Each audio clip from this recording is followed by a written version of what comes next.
சர்க்கரை பாகு கொழுக்கட்டை எப்படி செய்கிறதுங்கிறத பற்றி தான் இன்றைக்கி வீடியோ பார்க்க போகிறோம்.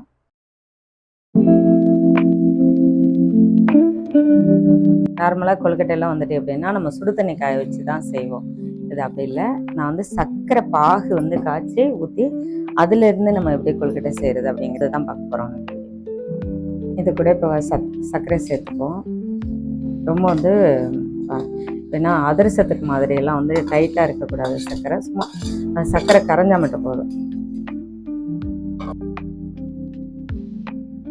நான் சர்க்கரை பாகு வந்துட்டு காய்ச்சினேன் பார்த்தீங்களா, அதை வந்து நல்லா நான் வடிகட்டிட்டு வச்சுருக்கேன். அதை இது கூட சேர்த்து பிசைஞ்சுக்குவோம். ஏன்னா கொழுக்கட்டைக்கு நார்மலாக நம்ம சுடு தண்ணி காய வச்சு தான் செய்வோம். அது மாதிரி இல்லாமல் இப்போ நம்ம என்ன பண்ணியிருக்கோம்னா சர்க்கரை பாகு காய்ச்சி ஊற்றி சேர்த்துக்கிறோம்.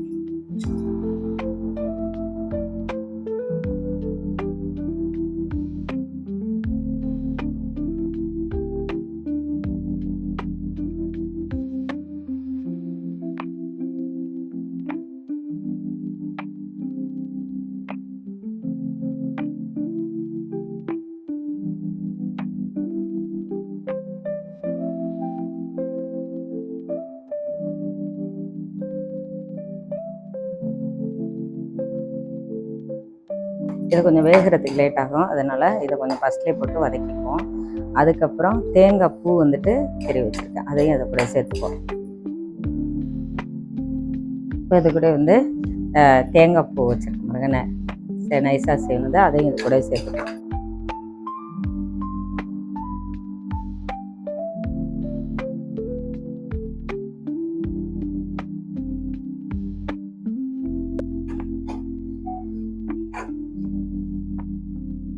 ரெண்டு நல்லா வதங்கிட்டு இது கூட வந்து இப்போது முந்திரி பருப்பு நல்லா நைஸாக வந்து பொடிசாக வந்து கட் பண்ணி வச்சுருக்கேன், அது கூட சேர்த்து.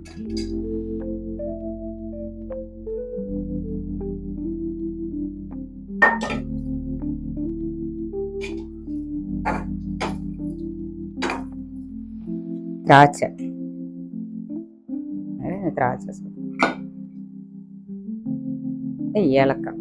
ஏலக்காய் நல்லா பொடிச்சது.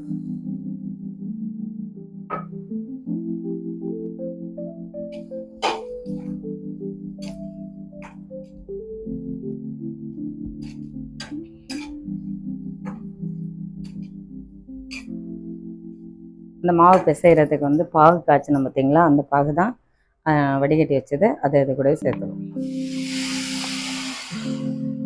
ஏன் இதில் வந்து தனியாக ஊற்றி சேர்க்குறோம்னா அந்த பாகு வந்து இதில் வந்து நல்லா சார்ந்துடும். இப்போ இதை வந்து மாவு கூட கொட்டி பிசைஞ்சிட்டு போகிறோம்.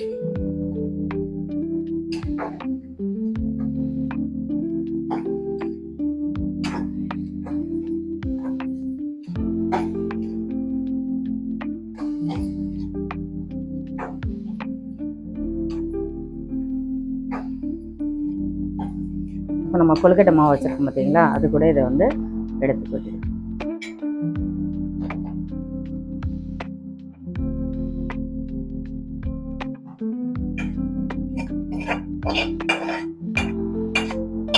இப்போ கொழுக்கட்டை வேக வைக்கிறதுக்கு கேசரி வச்சு அதில் 2 ஸ்பூன் தண்ணி ஊற்றிக்கும்.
பாருங்க, நம்மளுடைய சர்க்கரை பாக்கு கொழுக்கட்டை ரெடி ஆயிடுச்சு.